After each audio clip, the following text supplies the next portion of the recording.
കോടിയേരി ബാലകൃഷ്ണൻ അനുസ്മരണ യോഗം ഏലൂർ പുതിയ റോഡ് EMS മുനിസിപ്പൽ പാർക്കിൽ CPIM local secretary KB Sulaiman അധ്യക്ഷനായ ചടങ്ങിൽ CPIM ഏരിയ കമ്മിറ്റി അംഗം VS സക്കീർ ഹുസൈൻ ഉദ്ഘാടനം ചെയ്തു.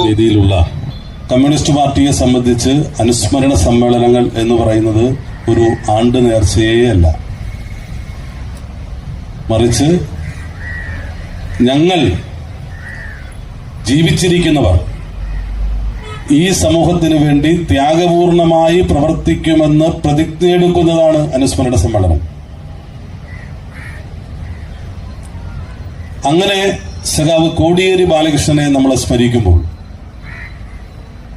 ഒരു കമ്മ്യൂണിസ്റ്റ് പാർട്ടി നേതാവ് എങ്ങനെ ആയിരിക്കണം എന്നതിന് കേരളത്തിൽ, ഇന്ത്യയിൽ, ലോകത്താകെയും നിരവധി ഉദാഹരണങ്ങൾ നമുക്ക് കാണിക്കാൻ കഴിയുമ്പോൾ തന്നെയും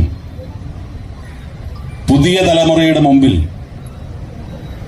നമ്മുടെ എല്ലാം ജീവിതത്തിന്റെ മുമ്പിൽ, നമ്മളെല്ലാം കണ്ട് മനസ്സിലാക്കിയതിന്റെ മുമ്പിൽ സഖാവ് കോടിയേരി ബാലകൃഷ്ണൻ ഒരു പച്ചയായ മനുഷ്യനായി, മാതൃകാ കമ്മ്യൂണിസ്റ്റായി ജീവിച്ചു എന്നതിന് ഉത്തമമായ ഉദാഹരണങ്ങൾ നിരവധി ചൂണ്ടിക്കാണിക്കാൻ കഴിയും. സാമൂഹ്യ ജീവിതത്തിൽ എന്താണ് കമ്മ്യൂണിസ്റ്റ് പാർട്ടിയുടെ പ്രസക്തി? നമ്മളൊരു കാര്യം മനസ്സിലാക്കേണ്ടത്, കേരളത്തിൽ രാഷ്ട്രീയം കൈകാര്യം ചെയ്യുന്ന നിരവധി സംഘടനകളുണ്ട്, CPM മാത്രമല്ല. പക്ഷെ ഒരു പാർട്ടി എന്ന് സൂചിപ്പിക്കുന്നത്, പാർട്ടി എന്ന് പറഞ്ഞാൽ അത് CPM ആയി മാറുകയാണ്. നിങ്ങൾ ശ്രദ്ധിച്ചിട്ടില്ലേ? പാർട്ടി എന്ന് പറഞ്ഞാൽ അത് CPIM ആയി മാറുന്നു. എന്താ കാര്യം?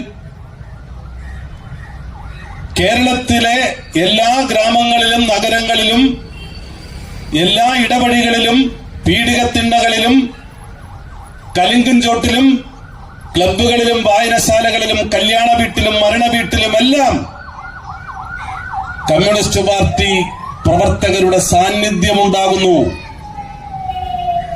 കേരളത്തിൽ 7 പേരെ എടുത്താൽ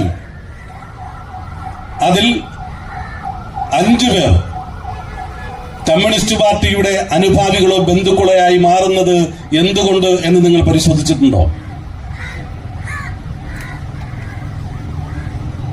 എന്തുകൊണ്ടാണ് കമ്മ്യൂണിസ്റ്റ് പാർട്ടി ഈ നിലയിൽ ഇത്രമാത്രം എതിർപ്പുകളെ അവഗണിച്ചുകൊണ്ട് ഉണ്ടായിട്ടും അതിനെ നേരിട്ടുകൊണ്ട് മുന്നോട്ട് പോകാൻ കഴിയുന്നത് എന്തുകൊണ്ടാണ്?